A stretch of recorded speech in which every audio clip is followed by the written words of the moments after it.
Donc,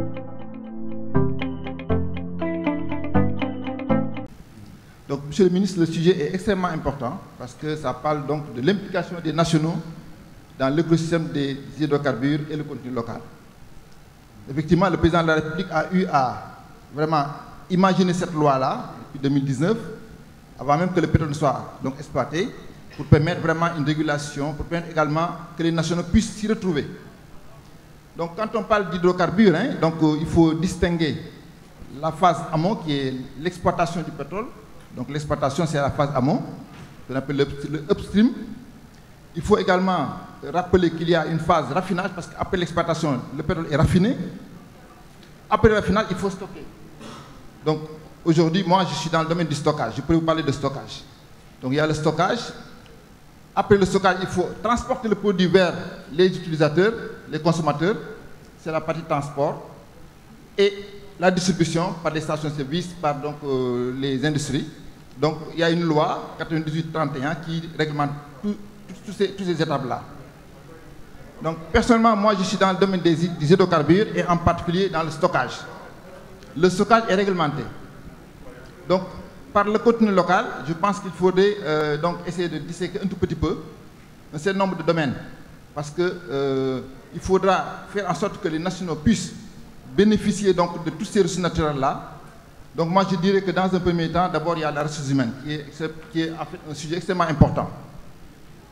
Pour ce qui concerne les ressources humaines, SENSOC, Monsieur le ministre, a eu à favoriser la ressource locale dans le recrutement. Aujourd'hui, sur les 170 personnes, nous n'avons qu'un seul expatrié. Donc ça veut dire qu'aujourd'hui, d'abord, rien que sur la ressource humaine, nous privilégions donc ce qu'on appelle donc le contenu local. Sur le plan donc des investissements que SENSOC est en train de faire, SENSOC depuis 2016 dégage un budget extrêmement important pour la mise en conformité de ces réservoirs, pour être au niveau standard international. Donc ce budget est partagé aux nationaux. Tous les appels d'offres et consultations sont en fait adressés à des sociétés nationales qui participent et qui gagnent des marchés et qui travaillent avec SENSOC. Je pense que là également, Monsieur le ministre, c'est le contenu local. Parce que nous souhaitons travailler avec des nationaux que travailler avec des étrangers. Alors donc, je pense que, ne serait que ces deux points-là, ça illustre le fait que donc c'est important de favoriser la ressource locale. En tout cas, SENSOC est dans cette lancée-là.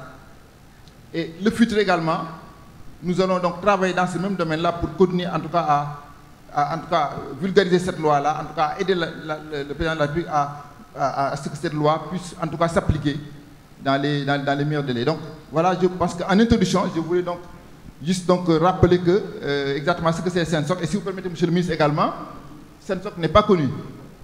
Je voulais juste dire un mot sur ce que c'est SENSOC. Alors, SENSOC a été créé dans les années 2008 par un Sénégalais de la trempe de M. Ngom qui était là tout à l'heure. Donc il a fait une première phase pour une capacité de 32 000 et on se disait mais lui, il n'importe pas de produit, qu'est-ce qu'il va faire avec ces réservoirs-là? Donc les gens s'étaient étonnés à ce qu'un Sénégalais construise une capacité. Mais l'État du Sénégal a vu que c'est un projet important et entré dans le capital. Dans les années 2008, donc l'État est entré dans le capital avec Petrosen. Petrosen a pris 60% des capitaux. Des parts donc de SENSOC. Et le national qui se trouve est Mbaké est resté avec 40%. Donc en 2011, l'État s'est dit je vais essayer de laisser les parts aux acteurs sénégalais et a donc libéralisé, a ouvert le capital. Et en ce sens-là, Total Sénégal est venu.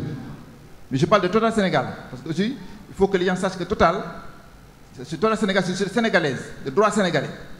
Donc Total est entré dans le capital. La SAR est entrée dans le capital. Et Puma est arrivé également. Donc ce qui fait que donc, nous avons donc 4 actionnaires à SENSOC. Donc SENSOC a démarré ses activités. Et aujourd'hui, SENSOC, à l'heure où on parle, est actuellement en train de réaliser 70% des besoins du pays. Et ça, c'est extrêmement important, je pense.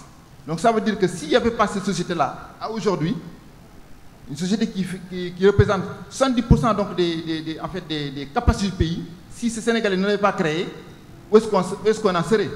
Est-ce qu'aujourd'hui on serait en mesure de satisfaire le pays en termes de besoins pétroliers? Donc c'est important que des Sénégalais, effectivement, puissent réfléchir et créer donc de l'emploi, créer des sociétés pour permettre à l'État du Sénégal de satisfaire les besoins de la population. Donc je pense qu'en introduction, c'était important que je parle un peu de Sensoc et dire que vraiment Sensoc a été très intéressé de cet atelier. Et aujourd'hui, Sensoc est venu avec une délégation très forte. Je peux citer donc mon directeur d'exploitation qui est dans la salle, Jean-Philippe Dussol.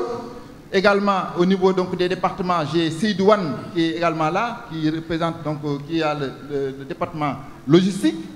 Quand on parle de logistique, c'est les stocks, c'est le transit, c'est tout. Il y a également la sécurité est extrêmement importante donc, dans une société pétrolière parce qu'il ne faut pas faire l'erreur d'avoir un incident. Un incendie, c'est extrêmement dangereux. Donc c'est pour ça qu'on a dirigé un département sécurité. Donc c'est une soirée également là. Nous avons la responsable des relations extérieures, Viviane, également avec son assistante. Et ma femme également a été invitée par le DG de cette Afrique, donc, qui est également. Donc je suis venu avec une forte délégation. C'est pour montrer, monsieur le ministre, que vraiment Sensoc est très intéressé à cet atelier-là. Et en introduction, voilà ce que je voulais donc dire un peu, voilà, pour insister sur le fait que, comme vous l'avez dit, que donc, le contenu local est important pour pouvoir gérer, en tout cas, l'avenir de ce pays. Je vous remercie.